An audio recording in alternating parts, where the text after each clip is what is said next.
Thanks for joining us. We wanted to spend the coffee talk today focusing on marketing and sales and engaging customers at a distance. Obviously, a lot has changed over the last couple of months. About, at this point, a little over a month ago, I guess, we did our first large virtual event called our Staycation. And we actually had a session that was focused on marketing and using technology to engage customers. And there was a lot of really good conversation there and some other questions that came up, you know, certainly related to COVID, related to use of technology, what are builders doing, you know, how do we think the dynamic is going to change? So the coffee talk format really allows us to get this group of great experts together. Paul's going to facilitate for us today, but to share kind of how they're thinking about marketing, engaging customers, and creating those personalized relationships with people at a distance in a world that's become quite different in a very short period of time. So everybody on the phone today has some great insights. If you are a builder, if you are another marketing person, if you are another technology person on the phone as well, you may have things to share. So we'd like to keep this as conversational as possible. Think of it as a think tank, but online, if you've been to one of our live events. But that's our intent today. We've got things scheduled formally for an hour, but we suggested in the invite, if the conversation's going really well and we've got some really good questions, we'll probably spill over into the 15 minutes after the hour. So we would end up wrapping up at about 3:15 Eastern. And that would be, I guess, 12:15 Pacific. And just to give you that heads up, but excited to get everybody engaged today. Wanted to start off just for those of you who don't know the Alliance too well, we are a nationwide community of game changers, many of the people you see on the phone today as well, looking at the future of home delivery and how we can share insights with each other to accelerate innovation through crowd-accelerated innovations. You see just some of the things that we've done, you know, live tours at locations that we'll look to get some small groups back into the field and do that when it's more appropriate. Some digital tools online, some podcasts and videos that we have as well. But we look to really take some of the issues like marketing, like offsite construction, like build to rent, and kind of have a snowball effect. Where we start talking about that and we continue the conversation through different mediums throughout the year and allow each other to connect and explore the issues further and get insights and resources that we can use to innovate within our own businesses. So without going any further, I just want to take a moment to thank our partners.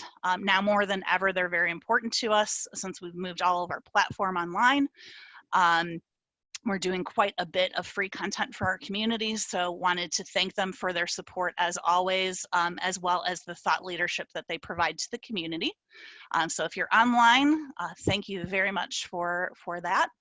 And if you're participating today and you do have a comment or a question or what have you, feel free to use the chat function or the Q&A function throughout the session. You can also raise your hand as Michael did earlier. And Paige will be watching for that to bring you in. But when we're ready to pull some of the questions in from attendees, we'll put this slide up just to give people a sense that, you know, and our panel a sense that we're going to be pulling some information in from attendees. So very much looking forward to your feedback, and the more comments and questions we get, the better the exchange will be overall, in addition to the insights that we'll get from our panel. So I'm going to have Paul introduce the panelists, but before Paul does that, I want to introduce Paul. So we've known Paul for a number of years.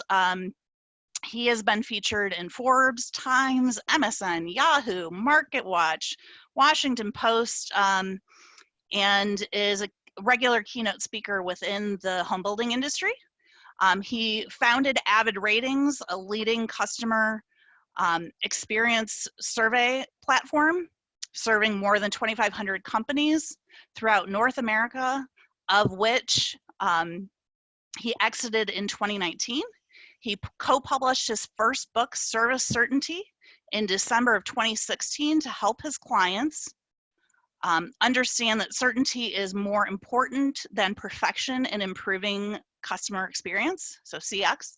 And today he is in the process of writing a second book focused on digital CX, along with consulting with clients to solve organizational challenges and deliver amazing customer experiences.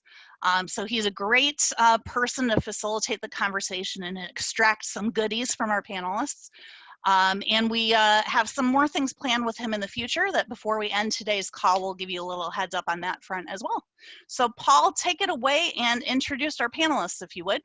Well, thank you, Betsy. It's really a pleasure and an honor to be here with you. And first off, kudos to you and the Housing Innovation Alliance for seizing the opportunity to take this digital. You have done a fantastic job, and I'm going to say you are leading the charge in the industry to show that this show must go on, and it is, and you're doing it with just absolute skill, and we really appreciate what you're doing. Thank you. So with that, I'd like to introduce our wonderful guests. We have an awesome lineup here, and I'm just really honored to be able to talk with everybody here today. First, we'll start with Alaina Money-Garman. Prior to her role as the founder and CEO, Alaina was employee number 3 at Garman Homes and managed both the sales and construction teams before serving as the division president until 2017. Alaina is passionate about her role of women in home building and created a culture that celebrates diversity and inclusivity. She is also a frequent speaker who is known for sharing deeply personal stories of struggle and triumph and in hopes for inspiring others. And she's been very candid and authentic with us over the years, and we really appreciate having Alaina join us today. So thank you, Alaina. Second, we have Ethan Goldspiel, and Ethan works as the business development team, or in the business development team at Matterport, the famous company here now that's doing all the digital stuff, bringing high-speed, easy-to-use 3D reality capture platform to the AEC, insurance, and facility management sector, as well as real estate home building. Currently, he oversees the company's partnership and growth strategy for its design, build, operate, and business unit. So Ethan, thank you for joining us. We have lots of interesting digital questions for you, so we're excited to get in there. And number 3, we have Linda Peak. So Linda, thank you for joining us. Linda is senior digital marketer and expert with deep expertise in customer experience, customer-centric innovation, pioneering digital product launches, and strategic branding from Brookfield Residential. With a strong ability to do forward-thinking digital solutions and to identify and quickly resource high-performing teams, she brings a unique combination of creative design thinking, business acumen, and team collaboration and clear communication skills across all levels of the organization. So Linda, I know we've had the opportunity to work together in years past. It's great to have you here today. And last we have Teri. So Teri Slavik, and forgive me, I can't pronounce that last name. Can you pronounce that for me? I'm sorry. It's so easy. Once you do it once, you'll never forget it. It's exactly as it looks. It's Teri Slavik-Tsuyuki. Absolutely. Thank you. There you go. Teri's company, TST Inc., works with some of the most innovative community developers and entrepreneurs to identify deep customer insights and create places and brands people connect with and experiences that matter. For the 10 plus years she's been in this industry, she was chief marketing officer for Newland, and she was the architect of the brand and its application in more than 40 communities in 14 states. And she also led a new community startup, opening 11 new communities in 4 years. So tremendous experience in our industry, and now on the other side of the fence, helping the industry grow and work through these problems. So Teri, thank you for joining us today. Awesome. So I'd like to start with kind of a big, broad question. I mean, we all know the elephant in the room, but what are the major trends in customer engagement post-COVID? I mean, we all know what's happened, and it's disrupted every aspect of our lives and the world. But what are your opinions on that? I'm going to start with Alaina. Tell us a little bit about what your thoughts post-COVID. My thoughts are we're going to completely abandon our assumptions about where people are and really dig into getting to know our customers on an entirely different level and getting to know them the same way we did 9/11. You know, where were you? How did this affect you? I think really digging into how people are arriving at this part of their journey and meeting them where they are Great. Great. Yes. Teri, what are your thoughts? Yeah, that's a great question to start us off, Paul. And I think the best advice I could give everyone listening is really think of customer engagement as a roadmap, not a manifesto, right? So be able to ebb and flow and pivot and kind of be where your customers are, and be relevant for your brand. So there's no one size fits all. I think that this is now more than ever the time to embrace imperfection, and that those who do, as Alaina said a moment ago, will be rewarded for doing so and forgiven for missteps. So I guess if I could sort of sum customer engagement up in one sort of big package, it's to be human-centric, not brand-centric, and to really think what we've all been through and think about how that changes how we feel as people. Yeah, I know we're going to dive into that further, but I think it's one thing that we share is the sense of authenticity and how important that is, especially in this time of need. So I know we're going to dive big on that in terms of connecting emotionally with our customers, Right. and how important that is in the current environment. All right, great. Linda, what are your thoughts? What's changed in what are the major trends post-COVID now? Sure. So for Brookfield Residential, our customers' problems are new problems. And really at the end of the day, we're guided by how do I help solve the customer's problem as easily as possible? Especially with marketing and technology, it can become cumbersome for different demographics and for different internal team members. So really just keeping the North Star of saying, how do I solve your problem and how do I make it easier for you? And any problem that you have, it's a really guiding light for our company. And that makes everyone's job from construction to marketing to sales to IT really easy and to make those clear decisions. So that's been a consistent for us. And I think what's changed is the problem. The problem has been a little bit more intense. And going back to exactly what Alaina and Teri were saying, meet them where they're at. And they're at a very different place than they were in February when the market was really hot in the markets that we're at. Their problems are different, but meet them where they're at. So that's the North Star that we give to our IT customers and our IT team is to accelerate our digitization. Where are they at right now and how do I solve that problem? Because if I keep solving that problem, I build that trust with them. So the more trust we can build in an uncertain time right now, through technology, through calling our homeowners that have been out of warranty for the last 2 years, but calling to check up on them, those are really touch points that guide Brookfield Residential. Solve the problem, make sure you're a customer for life, that I'm genuinely interested in you, not just when I'm trying to do the close and the sale, but 2 years later, I have nothing to gain from you, but I want you to know you're part of our Brookfield Residential family and we really are committed to it, even in a pandemic. Yeah, that's great. Let me unpack that a little bit because I think what you said was just wonderful and it resonates. I think we're all saying is that, look, there's a ton more friction right now in the whole customer experience. We had as an industry problems as it was, right? It was difficult to get people into their homes seamlessly and we've been working very hard as an industry to make it better and it's improved dramatically. But now it's got amplified, right? And so we have even more problems than we've had before. So what I thought also was really interesting is that meeting customer where they're at and this whole idea of connecting and expressing caring. I think that that's pivotal right now because the question is not whether we're going to have friction or problems. It's really how we're going to solve those problems now. That's the difference maker. In fact, you also went into on the digital side. So you're solving this not only, I think this industry was, when it came to digital, it was a nice thing to have. And I remember the day when even a website was innovation back a long time ago. I'm dating myself. And now we've transcended from websites to now the digital experience. Tell us a little bit about what Brookfield's doing in that regard, because it sounds like you're trying to solve some of this with some technology. Sure. So we've been very fortunate at Brookfield that our leadership has really seen technology in a way to accelerate our digital experience for customers. So it's not just the digital versus physical, it's one customer experience, right? All those touch points are one customer experience now. So we've been very fortunate that we've been making a lot of investments on the customer side on digitalization for the last several years. It's quite timely. We got very lucky, but I guess it's when you get lucky when opportunity meets preparation, right? So we have a new product or feature called My Time. That's really what it is. Like tour it now on your time, on my time. for a long time, we were very frustrated that we would spend millions of dollars on physical sales models that were staffed. If you think about it, if they're only open from really like 10 to 6, most people work 10 to 6, Monday through Friday. And so you have a plethora of customers who come in Saturday and Sunday, and it's a frenzied experience. That's the antithesis of the experience that we want, that it's warm, that it's very one-on-one and customized.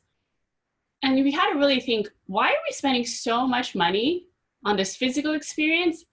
And we have customers who are saying, look, I'm a double income family. I have 2 people who work in the house. I'm 10 to 6. I come on Saturday and Sunday. There's too many people. We said, that's a problem. We're hearing it from our customers. What can we do? So we're very fortunate to have a model within our company where we have the regions kind of pilot some innovation, and we give them some seed money where they can pilot something and say, okay, look, here's something that's not going to break the company, but go out and test it. In our Washington, D.C. division, was able to come up with a concept called My Vision as a part of our entire Empower innovation program. And it really allows you to tour any model within our entire portfolio at any time.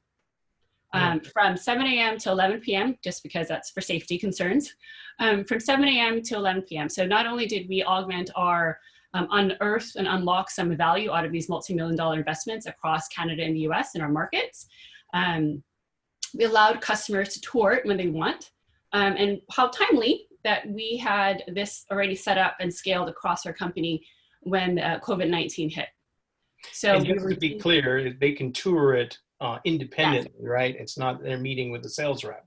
Exactly. So they go online, they book the tour, they find what model they want to go to, they get a code that's pinged to them via text at a set time that they predetermined themselves, and that code works. From say 10 a.m. to 11 a.m., that's your hour. No one else gets that code, so you're safe. You can tour at your time. There's no salesperson, and you're able to tour before 10 o'clock hours to 6 o'clock hours. So a really fun stat that I look back at, 32% of our tours are now before or after hours. So we've unlocked incredible value across our models. And by the end of the month, all of our models across 2 countries will be My Time ready. So all of our customers will now be able to tour any model across our portfolio at any time they want from 7 a.m. to 11 p.m. So it's been very incredible for us that we got lucky in that sense that we were, we had the directive to make it happen. We found the technology to make it happen. We did the change management to make it happen. And again, our North Star was, how do I make it easier for the customer, right? We have customers who are like, I work at 8 a.m. That's when I want to go see it. And that's when I can go. And that's when it happened. And we were very lucky that we've seen sales during the coronavirus when our competitors are not getting sales because people still need to move into their homes. We didn't have to have someone in the office opening the door for them, even though we were essential in many markets. They were able to go 7 o'clock, 8 o'clock when they felt safe and could go. So we're very lucky. Yes, very lucky. You were COVID friendly before COVID was a thing. Again, the North Star, solving that for the customer, and we were rewarded handsomely with that. Well, a great comment that just came in from online. Wade Heiner says to all the panelists, new marketing term for 2020, safety, in all caps. People want to know what we can do to help them navigate the buying process safely. And so this definitely is a great solution that you folks have built, and we're excited by that. Can you tell us a little bit more about those results? And then we'll move on to some of our other guests here. But I know you mentioned you have over a third booking now. What other stats do you have that you could share? Sure. We were able to get 30 plus homes directly attributed to My Time. And 10 of those were just during the coronavirus situation. So when essentially other competitors were shut down, we were converting sales. So wow. Business was able to keep going during that time. And we had some 2 grand openings scheduled in our Southern California markets during that time that were also very pivotal to our business, obviously. There's still demand and people were still able to go and experience it using this tool. And we felt that our team members, internal team members were still safe. Our customers were safe. Our health and safety was safe. So again, we got really lucky during that time. Great, thank you for sharing that. And how about some of the other guests? Are you doing anything similar too that has new technology or new processes post-COVID? Do you want it to just take a Yes. stab? Please, Okay. go ahead. I know it's difficult to wave your hand. It does. I mean, for us, I think it's been a little bit more analog. I think we've all learned to speak the language of Zoom, but we've always encouraged our sales team to kind of bring your whole self to work and so build a genuine relationship with your prospects and your buyers pre and post close, so that you've earned the right to call them at any point and check in on them and can continue the sales relationship from wherever we are. We've been considered essential, so that's been great. But the relationship is really what drives the demand for our sales, and our team really has stepped up to great results. We've actually broken a sales record this month, which is crazy. But we're so grateful and thankful that our commitment to our humanness, as Teri says, and arriving at the situation as authentically and genuinely as we can has resonated completely with our prospects. Yeah, I think this is the other side of the coin, right? I mean, here we have technology, which is tempting to sort of devoid the human experience a little bit, Right. And we don't want that, right? And I'm sure, Linda, you've had some internal discussions as well about, the counterplay between how do our salespeople work versus giving that customer the independence, and so it's disruptive to our business in some respects. Talk to us a little bit about that, because I know you're very people-centric. Is that for me, Paul? Actually, it's for Alaina, but anyone can chime in, please. Sorry. Sure. For me, I mean, it's odd because I would say our single biggest, technology is our phones, and that's what we've used to our greatest advantage. And I've been doing tours, just going out to our homes with my daughters actually filming for me and going through new plans and kind of inviting people to go somewhere with us, to go to our houses, and using our social media platform to really be social and give people an opportunity to see something they can't see from inside their homes. So you're using video technology primarily to sort of digitize? Yeah, I mean, Instagram Live, and then I'll take the video and post it to LinkedIn.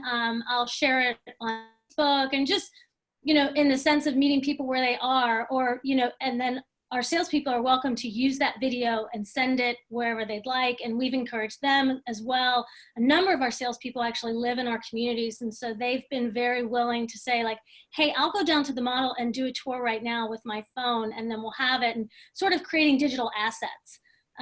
But doing very personalized tours for people who are like, hey, I want to see this house or this inventory home, and sort of doing as many live broadcasts as we can from somewhere else, so that people who are at home can come meet us out in the field from the safety of their home. That's great. And Linda, how have you been handling this as well? I mean, you've got this interplay with the great technology platform. How has the sales team responded to this, and how are they capitalizing on it? Sure. So a couple of things. One, our sales teams are amazing, and they have really responded to a call. We've reached over 7,000 homeowners. We've had our sales team reach out to 7,000 homeowners who are either in process or have been out for 2+ years with us, to really just, how are you? How are you doing this during the situation? Do you need dinner? Do you need something? Can I pick up something at the grocery store for you? I'm still in your community. With no, hey, what's going on? Do you want to buy a house?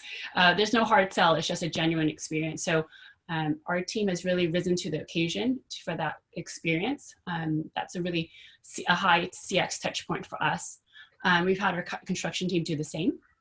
Mm-hmm. And it's regarding how do they interact with our team members. So we obviously have my time with our customers, but we also have, Ethan will be very happy to hear, we've made a very large purchase of Matterport cameras for our sales and marketing, construction and land teams to actually use to shoot inventory homes. And we are using all of the features, and we're standardizing that across our company and really training our sales teams of how to use Matterport. The camera can seem a little intimidating if you're not typically a tech user, but it's really easy once you use it, and that's what we've trained our new sales teams virtually to do. So you do the 360 cameras, the features, the tagging, the highlights.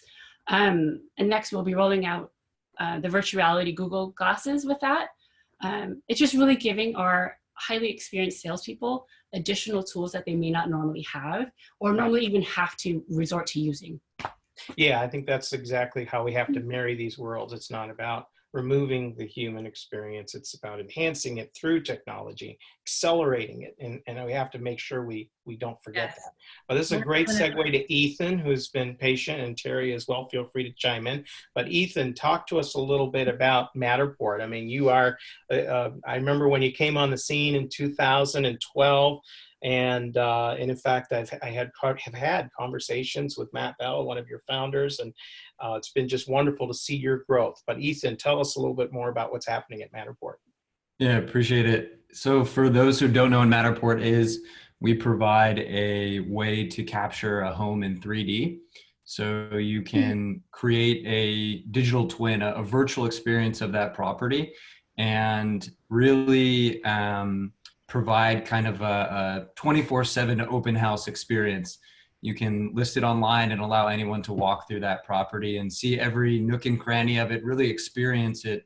And I think, you know, as kind of COVID has definitely accelerated a lot of the things that were happening. One of those things is kind of offline to online technology, is taking things or processes that were traditionally offline, like delivery services. A lot more people are getting their groceries delivered now, which they would previously go into a store to purchase. The home buying experience is now being taken completely online. And I think there's a lot of things that are combined today to kind of create the reason for that. But what we want to do is empower a home buyer or a renter, or really anyone who wants to see a property, to be able to experience that home in the best, most high fidelity way, given the situation that we currently have. So yeah, we want to, you know, empower builders, construction companies to use our services or buy our cameras to create these 3D models, so that they can market the properties to not necessarily replace a lot of those offline processes that were occurring, but complement them, as you said, you know, because you're still going to have those conversations with buyers and say, hey, you know, here's the property. You know, what are your questions? What are your thoughts? Where are you moving from? You know, what's your situation going on in life that's causing you to look at this home? But you want to give them the, you know, the best, most immersive experience that they can have of that property, given the situation that we're in. And that's what we hope to provide. Yeah, I mean, when it comes to an inventory home, I think your solution is an amazing way to make that home accessible digitally. And you revolutionized essentially the home tour, existing home tour business, which is great. What percentage do you see now of home builders and developers? I know the realtors and the realty market, you know, was absolutely a key market for you, but how about builders? I remember as it started, but then it seemed to plateau for a little bit. But what's the story now, you think? Yeah, it's growing. You know, our service is used across the full life cycle of a property, from the architectural design to the construction, the facilities management, you know, obviously the marketing and promotional phases of a property. But we see about our business is about 10% in the architectural engineering construction world, builders.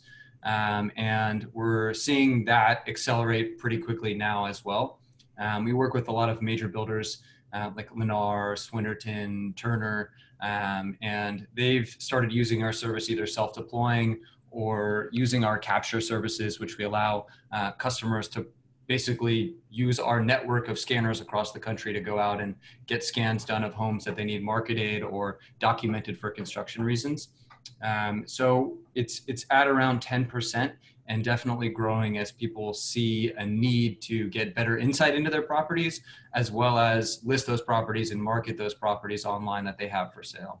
I think the other big piece that people don't realize too is the data capture piece too, that you're able to do. Can you talk to a little bit about that, so that it's more than just pretty pictures?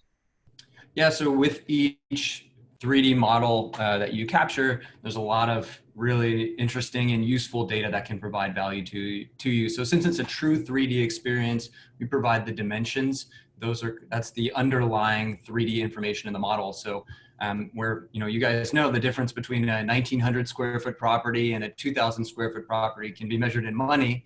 you really need a lot of insight into, and you need to provide that insight to the home buyer. And so because we have those dimensions of that home, you can access them through the Matterport scan, as well as get floor plans created. So we can deliver schematic floor plans to show the layout of the home, the dimensions of the different rooms, and basically allow people to understand, what is the size of the entire property, the floor area, and just get an understanding of, little things as well, like thinking about home design. If I want to install a couch or a television somewhere, I can use Matterport as the tool to measure things inside that property and understand what fits inside the space. So it's not just about, providing an experience where you can walk through the home and see the pictures of it. It's about understanding, okay, if I'm going to live here, what is the size of this space? What is the value of that space? And how do I start building my life inside that space as well, as I start thinking further down the road past just the purchase of the property?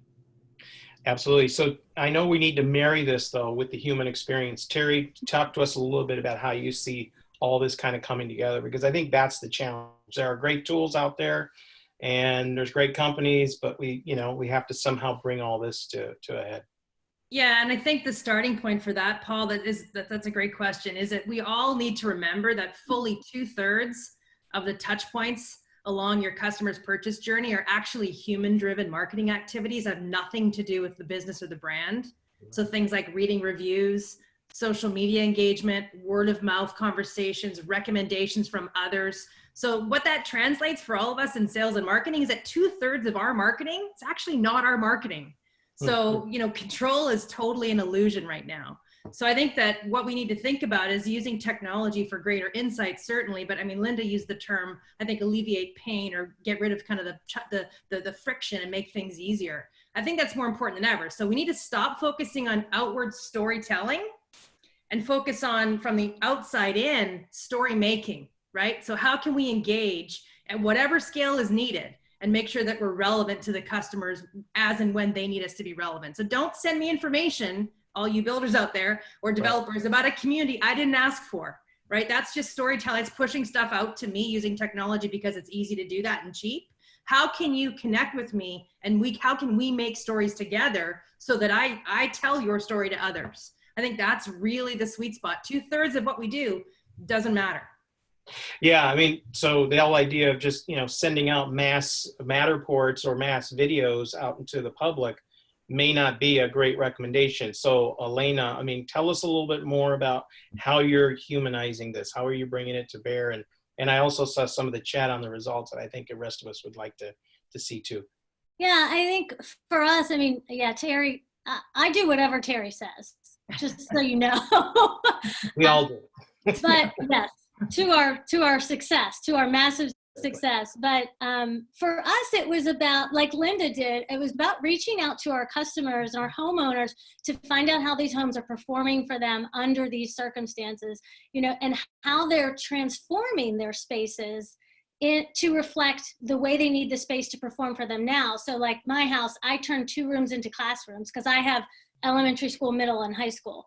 I know a number of our homeowners, and some of which are Instagram influencers, have transitioned their garages into gyms and offered tutorials on how to do that. And so in addition to amplifying that kind of material that is a good touch point for people, whether they're buying our home or not, it's helpful to understand how to transition a space. And I want to be a place where they can get good information on their home, whether they're buying a home from us right now or not. I want to earn that over time. But it's been really cool to reach out to our homeowners and say, like, we're spending the most time. What are you enjoying in the neighborhood? And what would you do differently so that we know how to make this home perform better for you in the future? So real-time market data. Alaina, I want to add to that because we did some analysis last week, and when you look at the customer profile of a fresh paint or a Garman Homes buyer, it blew me away. I mean, typically when you look at any kind of segmentation strategy, and most of you involved in marketing on this call will understand, usually you'll get 8 or 9 segments, and it goes like this: 15%, 11%, 13, 12, 14.2, right? And it's all pretty similar. In the case of fresh paint and Garmin, they've done an exceptional job, really to their credit, of understanding who their customer is and delivering a product that meets those needs. So branding is as much about what you don't do as it is what you do. And there's a tone of voice, and there's an ethos and an energy and a vibe around the way that Alaina and her teams communicate. And you can see it in the chat conversations on the call today that are not the same as another builder. Alaina will not appeal, Garmin and Fresh Paint will not appeal to everybody. And that's really good, because the 30 sales that she got last week were Wow. 30 raving fan sales that know what this is about and raised their hand and said, this is me and I'm in, I fit here, I belong here. That's so Right. critical. Yeah. So I think the corporate speak really needs to kind of go away. And we need to think as a group, how, as an industry, how we make stories and connect with people in deeper, more meaningful ways. And 21 of those 30 sales were home sites we've been waiting on, 15 of which we were waiting on since August. And the remainder, and the 6 we got, we were out since February. So one Fresh Paint product line and one Garmin product line in Briar Chapel, in Chapel Hill, a Newland community, was completely out of lots for almost 9 months. So our salespeople, Hunter and Carla, have been nurturing these leads authentically, genuinely over the course of all these months. And then we hit a pandemic and they get their lots. And so I think salespeople who didn't have the right frame of mind or the right emotional capacity and wherewithal to weather that would not have done this well. And they blew us away. They had 21 sales and all but 3 of them were virtual. That's awesome. Yeah, it truly is. I mean, we're hearing a lot of the stories of people now moving out of multifamily, moving out of urban areas. They want that, the story of, I have a home and I have my own 4 walls that are not connected, and I have this flexibility to essentially create my own world under my own roof that I own. And we need to honor their story and tell their story. Yeah. It's not the story of my home and how your life gets placed on it. Your life and how the space then kind of welcomes you into this new chapter and what that means. And great salespeople understand what this transition means to them. So Alaina, what other kind of little secrets? I know you've been kind of putting together your own cocktail of solutions to make it all go. And hey, it's working. I mean, my goodness, 30 homes last week. That's amazing. It's just we're blown away. It's a sales record for the entire company. Life of company. Are you willing to share a little bit more? I mean, what else is going on? I mean, we hear you're doing videos. We hear you're doing some live tours via phone, I assume FaceTime, but any other little tech tricks or other things you're doing? Our salespeople, I talked to Hunter Davis this morning. He's our one of our 2 salespeople out of Briar Chapel, and what he was talking to me about the power of Zoom, and they did 15-minute preview events on Zoom from our design studio. So again, that kind of like broadcasting love from where we are to bring somebody to us. But they did them in 15-minute increments and showed included features and really kind of hosted their own personal show on how to give people the information they needed and empower them to enjoy the buying process even from farther away. And what Hunter told me was so insightful, because he said when people are in their own space on Zoom, they have their own coffee mug, they might be in pajamas, they're more at ease.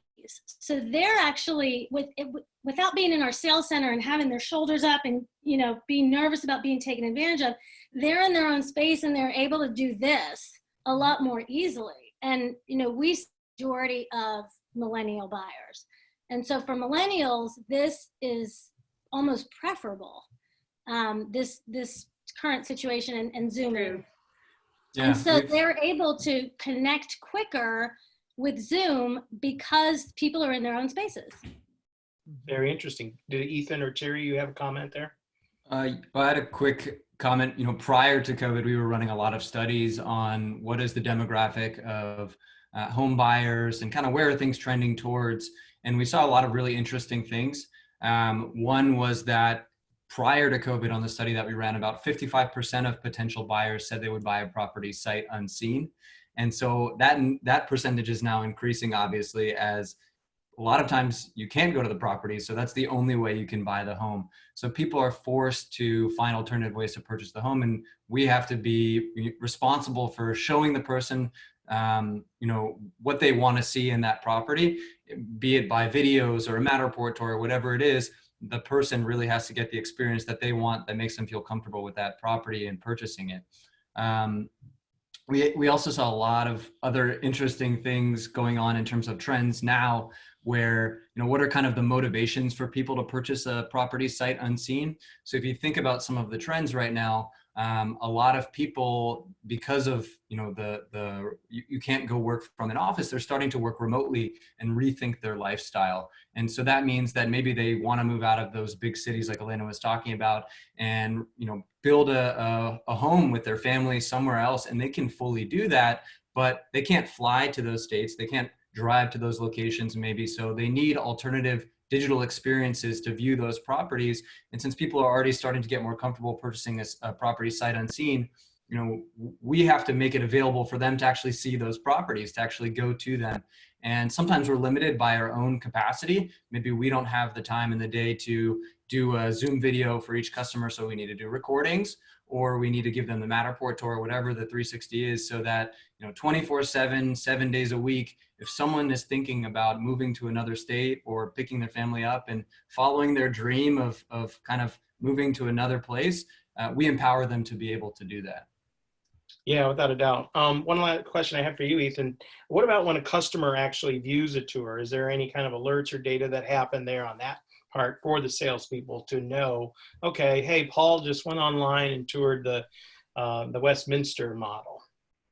Yeah, so we have a lot of data that you can collect, including how many aggregate views or unique site visitors go to a property. And recently this year, we actually opened up our platform so that anyone could customize a Matterport model and extract a lot of really valuable data. So we've seen some developers create applications where they have heat maps inside the Matterport scan and can see where people are looking at the different objects to understand what is the most attractive part of this space? How does that help me tailor maybe my message to potential buyers? As well as you can gate those Matterport models with sign-ins or collect email addresses, so that you can collect all the information. You can essentially have an open house where you're collecting all the contact details for the people who are viewing that property, and then reach out to them later and say, hey, I saw you're walking through this property online. I don't know you. I'm the agent on this property and would love to connect and see where you're at in life and just tell you about how we work as a business. So there's a lot of really valuable data that you can collect, and we've really opened up the platform now to be fully customizable. You can really do whatever you want with it, either with some development experience, or we can help connect you to integrators or developers who can help build what you need for your business. Gotcha. So it looks like something changed there for Betsy. Do we keep going here, or did you have a change on the going to Q&A? Oh, all right. Well, let me point out then that the matter tags is a very interesting concept. So for those who don't know what a matter tag is, it's the ability to take an object in the tour itself and tag it so that you can now provide some information about that. So maybe it's the refrigerator, for example. Hey, this is a Sub-Zero refrigerator, blah, blah, blah. Or maybe, these are special cabinets, so forth. So you can do that within the Matterport on an existing home. And so one of the things that I want to transition to is design and option selection. So maybe we can kind of round robin, kind of talk about what are we doing differently now? Because it's one thing to sell this house and get the buyer to sign the paperwork and write us a check. It's another thing now to deliver.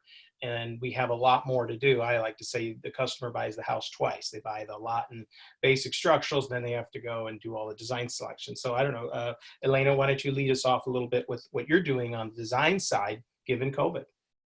Yeah, I was actually just responding to a note in the chat about this. We're reconsidering some options. One of my dreams is like an old home feature, new home template.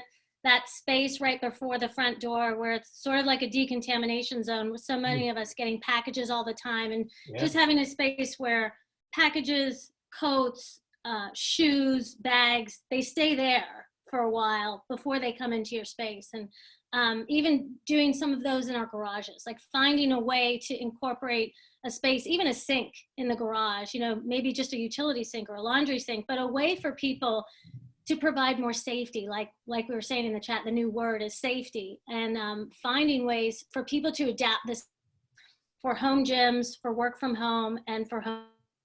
And how are these spaces adapting to all the different ways we might need the space to perform for us?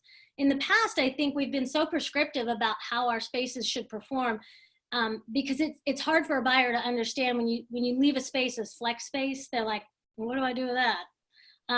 But I think now it's a gentle suggestion of this space would be perfect for A, B, C scenario. I think that's great. And for our other builder, Linda, on the call, I mean, any other types of design changes you're making based on COVID, as well as how the design process itself is working? Any comments there? So a couple of things. Obviously, our design teams are doing virtual appointments via Microsoft Teams. That's our internal communications tool, and that allows us to record it so they can share it back with whomever it's in their husband or wife or partner. In terms of design, we are looking, we do allow each region to kind of design as they need market to market. So we're doing that, but we are challenging our design team members to really say, you guys, what are we doing about work from home spaces? What are we doing about, what Alaina says, like a mud room for that decontamination process? We have mud rooms, but what's in those mud rooms now and how are you using it? So exactly what Alaina said, like, should there be a sink in that little mud room now? We've never had that before. Mm-hmm. And should we promote that a little bit more because serves a use? And work from home design, and really we're also looking at our consumer insights, really challenging our customer experience teams and design teams to work together to really say, okay, what are you hearing on the front lines? And what is our research saying that we should be thinking about? Because if you ask, we all know as marketers, if you ask a certain question, you're going to get an answer. You're never really going to get to what can we deliver to you that you didn't know you wanted, right? So if we're thinking about work from home, homeschooling, mud rooms, etc., what's beyond that? And that's where we're at right now. We're challenging our CX and our design teams to work together and help think about that. That's great. And I'm going to pose a challenge to everybody as well, because what I'm seeing with the clients that I'm working with right now is that, are you willing to go back to the old way of design selections, which is going to be dependent on face-to-face interaction? Or are you willing to offer less so that you can be digital? This is a tough question right now, because I would guarantee that most builders today probably have somewhere between 5,000 and 10,000 options, that of which the customer perceives and probably reviews less than 10% of them. And makes it impossible to have a digital home buying experience. So what are your thoughts? It's a tough one, because I know we all think more is better. I have a perspective, Paul, I'd love to share based on some research that we did last year with James Chung. And this was with Rancho Mission Viejo, one of my clients in Orange County. And the conversation really went, how can we explore the customer purchase journey and either confirm or dispel the myths that people don't want to go to model homes anymore, especially millennials. And what James found by, just deep analysis beyond anything that I could ever imagine or understand, literally looking at digital footprints and watching how people shop the community, shop the homes, like what search terms did they enter, what model did they take a picture of, did they text that photo to their parent or their spouse, like the entire journey. What he found unequivocally was, even if you just take the millennial segment, there are two sets of buyers. There's one group that really wants hand-holding, feels overwhelmed by it, doesn't understand the whole process, and wants the in-person back and forth multiple visit time and time again. And there's the other group that's more driven and just says, I got this, I'm moving on. So I don't think it's an either or. I think that would be doing us a disservice. I think it's a both and I think it's going to be about watching how life transforms post-COVID to figure out where those options are. Well, I think, are you willing to risk your business though? This is a really interesting question, because if you don't go digital, then you're vulnerable to the next pandemic if it happens. So are we willing to digitize the entire process? And I don't think it's an either or. I don't think it's an either or. I don't think you have to digitize the entire process. I think there's a mix in between that's the right answer for different groups. Okay. Yeah. I agree, Teri. Yeah, expound on that a little bit. And I guess, help me get it, because I know that a lot of builders offer a lot of stuff today, and it's difficult to digitize all those options. So either you cut and then fit the mold, or you don't. And you Yeah, I require think in if the person. question is option count, Paul, I totally agree with you. I think that, and I think Alaina is the living proof of this with the launch of the Fresh Paint brand. She should speak to it in more detail. Yeah, But let's I hear think from that the option piece is a different conversation than digital versus analog. I don't see digital versus analog as at all an either or solution at all. Okay. But I think the option question, Alaina should speak to that. Gotcha. Alaina, yeah, can you Yeah. expound on this? Sure. So Fresh Paint is curated whole home design. So we pick all of the finishes, soup to nuts on the packages, and then they're sold as packages. And so it's one price, you upgrade the whole home, and it's done for a specific aesthetic. So it's a true design aesthetic, but there's no changes to the package, and it's definitely minimized. I mean, there are 2 packages that you pay price. There are upgraded options, tiers, tier 2, tier 3. But you can't change any of the package materials or colors. So that's Fresh Paint, but that people love that. And that's very easy. We use Rendering House to show all of the packages on our website, and people love to go through that, but then they love to come back and say, like, can you show me that in real life? So the work that all of our salespeople are doing is broadcasting from our design studio and saying, like, this is what it looks like in real life. This is the other material, or, you know, here's a virtual tour, here's a Matterport of this home that has this package, so you can see it in different light. But then we have our Garmin brand, where people pick things soup to nuts. They pick all the finishes and features, and by the time they get to grout, they usually have a meltdown. So we're trying to limit the amount of exposure of the amount of decisions they have to make for the design process. But I think how we've digitized our process is really broadcasted it, not taken us out of it, but put us front and center to host it from wherever we are. So you're using like a Zoom meeting with your Garmin, because I think the Garmin example that's the case study I'm looking for. Yeah. Here you have a high number of options. This is a very customized experience, and they're sitting in their living room or their bedroom with you at the office.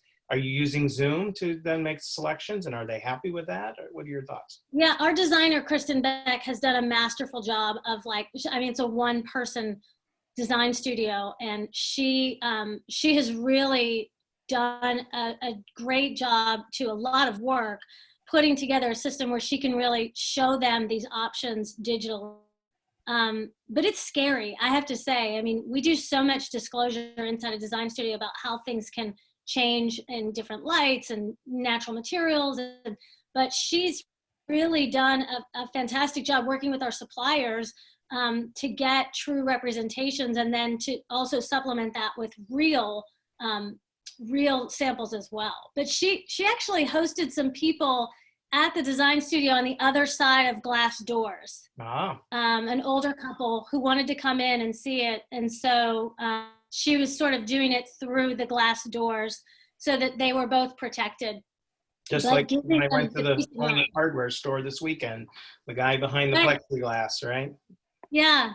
So she would run around and kind of like show it to them so that they would feel good about it. But that is what meeting people where they are looks like. Right. It is handcrafted, curated. It's not scalable. I mean, we'd have to. Let's be honest about that. It's and it's dependent upon hiring people who have a work ethic to go to that length to provide the kind of engagement and experience that makes them proud. Well, I'm going to throw out there, and then I'd love to hear from the rest, but let's follow. Hold on one second. Sorry. We have a couple questions. You guys have been going on so well and engaged so well. I just want to make sure we get a couple things that have come in through comments. One thing about tools related to what you're doing, Linda, or what you're doing with My Time, and then a question for Ethan as well. And then I think George Casey plugged something in here that was kind of overall that I think it would be worth to bring it to the group. So Linda, a mechanical question related to what you're doing with My Time. Are you using Rently for your self-guided tours, or is it something proprietary that you're using to set that up? Can you speak to that? Sure. No, we are not using Rently. We did look at that as a part of our audit. We are using UTour, which I think a number of you may be starting to be familiar with. But with that being said, there was a journey point when we went to pilot to scale that we got to UTour. There was a lot of pain points to get to that point, to get to UTour, and to get to UTour using what we want them to do really at the end of the day. But we are using UTour. It's not perfect, but they've been a very good partner with that. Okay, cool. Ethan, this is a personal question I had for you. I saw on your website that you guys have an app that a consumer can download. And my big wish as a consumer, when I go to buy my house in a couple of years, other than Alaina coming back to the Pittsburgh market so I can buy from her, is the idea that you can do your own tour as a consumer with your tool. And is there any interaction between that tool and the tool that the builders might do to create their tour? Have you looked at that, an opportunity for someone to create their own experience and kind of tag the things that they like as a consumer and use that as a communications tool? So just wanted to throw that out to you. Yeah, 100%. So I think it was last week or the week before we launched our Matterport for iPhone capability, where anyone with a iPhone 6S or above would be able to download the app, get a free account, scan their home, share it online. The app is built to be very intuitive, very simple, so that anyone would be able to use it and figure out how to scan in 3D. And it's really a try before you buy kind of experience. It's meant to show a consumer or show someone what a 3D model is, how it works, how to interact with it at a basic level. It's a little bit cumbersome, to be honest, if you're scanning a larger property with multiple floors and lots of rooms. The fidelity on the camera, the iPhone camera is great, so you can get really high quality pictures, but it can take a long time to scan a home with just an iPhone, and you have to be very precise. So we think of it as kind of a try before you buy right now. We're in the early stages. We just launched it, so we're still testing it, still seeing what its capabilities are, but we don't see it as replacing our other cameras or devices. We really see it as allowing more people to understand what 3D is like, what virtual tours are like. And then once they get comfortable with the idea, then they can reach out to Linda and Alaina and say, hey, I want this for my home at a professional level. And how do I get this done? How do I get a home scanned in 3D with a Matterport camera, and building out that relationship with the home seller? So it's kind of like a try before you buy experience. Now, eventually, we'd love for it to be and accurate enough to allow anyone to just go through their property and scan it and get a quick 3D model. But we're still developing. We're still kind of testing and seeing, how do we get to that? Okay, So cool. it's not Showtime ready for builders to use, just to be clear, Ethan, right? It's more of a sampler, I guess, of the Matterport full program. Is that right? Totally. You theoretically would be able to scan a large property with your iPhone. I would recommend using a tripod and an iPhone holder, but it's going to be a lot longer scan time than using some of our other devices, and the margin for errors could be a little bit higher in terms of the measurements.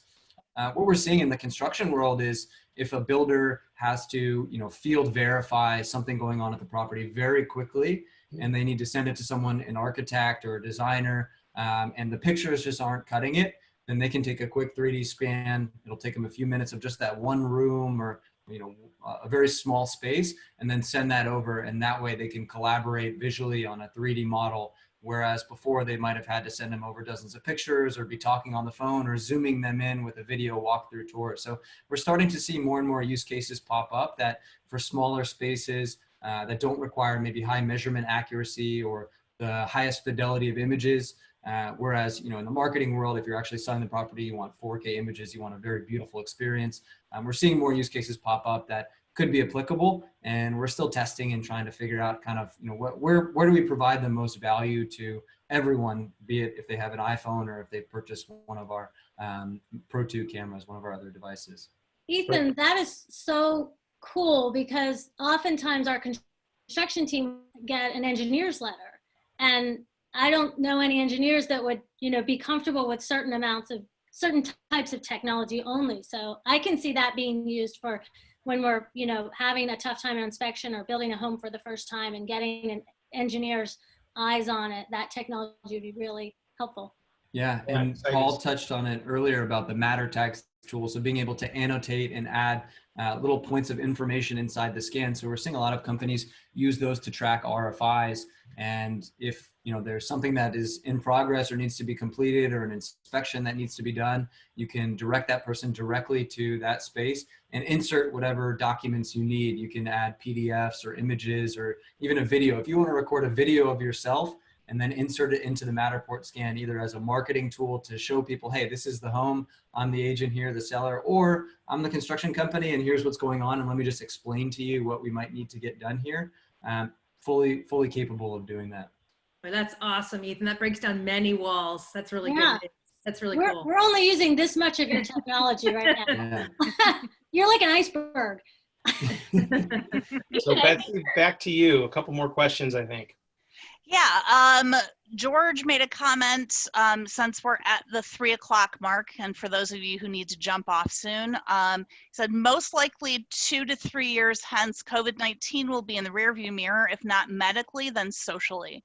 Any opinion on what trends or practices we're using to react to what is challenging us now will endure and be the new normal of what we do, and what might revert to an old practice? Yeah, I'll take a shot at that if you like, gang. So we just completed a survey nationwide, and somebody earlier made the comment in the chat field that home equals safety, and that's exactly right. We actually gave respondents to a study 12 different factors to select, and we said home means what today, and a safe place was 91% of respondents' top choice.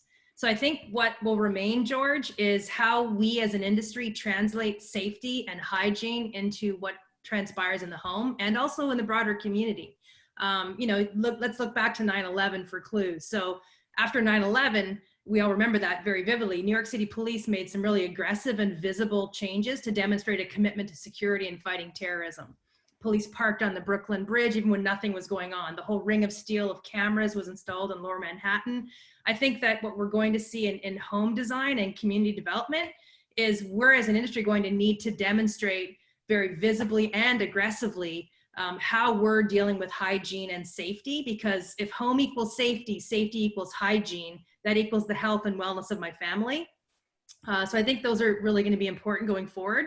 A couple other things that we just are beginning to understand more is just the use of amenities, how people think about community amenities. I mean, for the first time since I've been doing these types of studies in my career, the desire to have a health and wellness clinic in your own community rose higher than the desire to have a clubhouse on the part of all demographic groups, including the most elderly buyers that are typically the highest users of a clubhouse. So I think that some of these things are definitely going to stick, and I think it's really going to be about how we demonstrate that.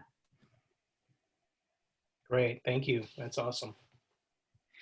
So do you think along those lines that a few years now, to George's point, we've talked to a number of builders who've said that healthy home is something that they're looking at more aggressively, and maybe that will stay. It will just become, I've always found it interesting, it'll become the script that say it's now safety, but then the lead word will just go back to health. So it's almost like what we've been looking at a few months ago will become more relevant. It'll just be the softer side of safety in essence. Yeah, health or hygiene. I think that's probably not going anywhere. And especially when you look at the largest group of home buyers being millennials forming families, the concern around health and safety of their families is paramount. So I think health, hygiene, how we demonstrate that, how we create communities that encourage that, how we create access to outdoor spaces in new and different ways at the neighborhood scale, perhaps rather than the overall community scale, or a bit of both and again. I think that's not going anywhere. And then one question for you on the community side, since you work with a lot of community developers. We've toured a lot of communities, great communities throughout the country. We've been to Newland properties, we've been to Tavistock Development, Lake Nona, and Lakewood Ranch, and other places like that, where a lot of the activities at the community level are meant to engage a lot of people. So they're meant people in volume in the public spaces. Right. So what kinds of things are your community clients doing now to create that sense of community without the danger of, pulling everybody together? since a lot of times people are buying the community, which also means the people. So how do you see that changing right now? Yeah, it's a little bit early to tell in a really practical sense, Betsy. I can give you a perspective based on what we're seeing and based on what we're talking to clients about. So when it comes to large scale amenities, things like access to pools, right? So there's right now we're seeing trends around people wanting controlled access to a smaller number of people in a pool at a time. Now, I'm also reading data that says that a pool is a very safe environment. So I'm not going to comment on that either way. But what, I mean, I think we're going to learn that over time. Timed key fob access to certain amenities. I think what we are seeing is really a trend that was already underway, frankly, and is only getting deeper now. I mentioned a moment ago is really neighborhood scale gathering places, right? So rather than kind of investing in the one big massive amenity, it's about making sure you have neighborhood scale appropriate amenities for the community and for the consumers who live in those neighborhoods. We are seeing trails and outdoor space. Anyone on the call, I see a lot of friends, Christy and others and Barbara, who've done research for decades, know that trails and outdoor open space always rank as the top 2 preferred amenities in any community. This time we saw access to a controlled environment for safety and sanitization rank at that same level. So I think how we think about trails, multimodal trails in the truest sense, not just sidewalks in the neighborhood, I think those are changes here to stay. Okay. We have another question. What role do you see BIM playing in the evolving digital experience, both in the design and spec sales experiences? Any thoughts on that? I can take it. So our BIM team is very key in our, I want to just back up. Brookfield Residential, our key priority is digitizing and accelerating our sales process. So again, with the guiding light, how can I make your problem easier? How can I help solve the problem, make so many points of our journey easier for you through either technology, or how do I do that internally with technology? With BIM, it allows us internally to solve problems ahead of time internally and have that design feature. And how can I continue to do that with our customer? Meaning, can I design better? Can I think about how I offer our design studio experience or our modeling home experience online? How do I marry BIM technology being from mostly an internal tool to something that I can place on a website or on a phone or on an app and utilize those tools together and marry it versus for the most part, the way people have been using BIM have been a lot of internal, like instead of a frame walk, I'll do a BIM walk, right? But how can I extrapolate that tool to put it online? That's where we're looking at right now. And our BIM team is very actively involved in that digitization process. Great. Anyone else on that front with thoughts? Feelings? Nope. Okay. We're currently at 8 minutes after. We want to definitely wrap up by quarter after. Paul, do you have a final question for everyone before I give some final notes and we close out for today? Well, we haven't touched on what are we going to do with our to-be-built homes. So I think that's one big question. So Matterport's great for homes that are standing and existing, but how we're modeling and sharing and dealing with homes to be built. In other words, a contract build buy type scenario. So I'll throw it out to the team. How do we envision that going forward? Are we going to be thrusted into doing more inventory? Where do you think this goes? We're scared of inventory right now. I agree. We have, I think in a bid for controlling what we can and not putting ourselves in a position of increased vulnerability is controlling the amount of inventory we're building and relying heavily on pre-sales. And wanting our business to be mostly pre-sale driven, understanding we may get a higher than usual cancellation rate over time as the economy does whatever it's doing, which is weird. And, the stock market's all, it's very odd. But knowing that will actually feed our need for inventory and seeing it as hopefully as something we can rescue and turn into a positive. But we're heavy pre-sale right now. Gotcha. And a number of homes like at different milestones and had a visible check-in with each other, like, do we say yes to this spec? Do we say yes to this spec? I mean, we are very carefully monitoring. We're privately owned too by me and my husband. So we're being very careful about it. Gotcha. Yeah. Linda, what are your thoughts? Well, to be built. So again, we're in the midst of all this stuff. So we are building our technology stack to make it as simple as possible, because our job as marketers is to storytell the dream of what can be. And how do we create those aspirations, right? For your first home, your next home, your move up home, your forever home, whatever it is. So my challenge is, how do I make you fall in love with it online before you even see it? And how do I make it so simple and so clear and so beautiful and so stunning that you want to share it? That you're like, my God, this is it. I'm so excited. Where is my sales process? And so I'm like, oh, that's a really jerky process. Oh, what happened here? I turned here. So that's my challenge. Like, how do I work with IT to help pick the technology stack, but really keep that storytelling, that emotional aspiration connected, so it's so seamless that you don't even feel like I'm going through a thing online. It's just, I'm experiencing it for firsthand. That's my goal.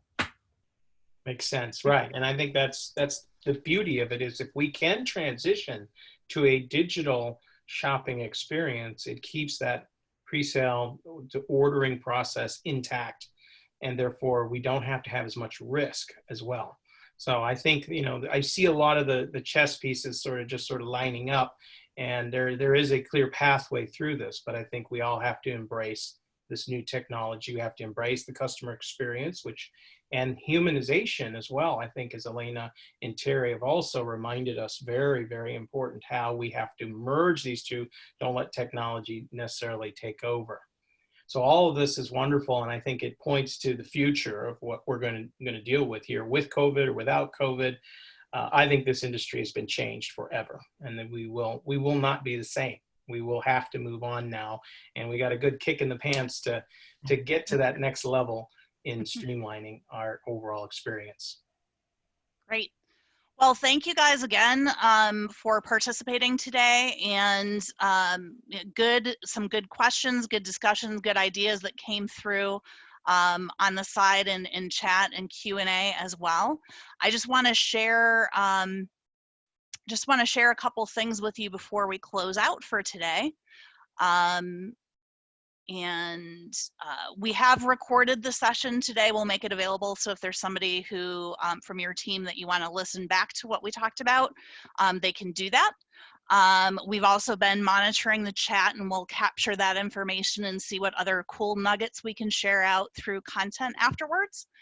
But wanted to take the opportunity to again thank the panel for your insights and your openness and ideas today, and your time, of course.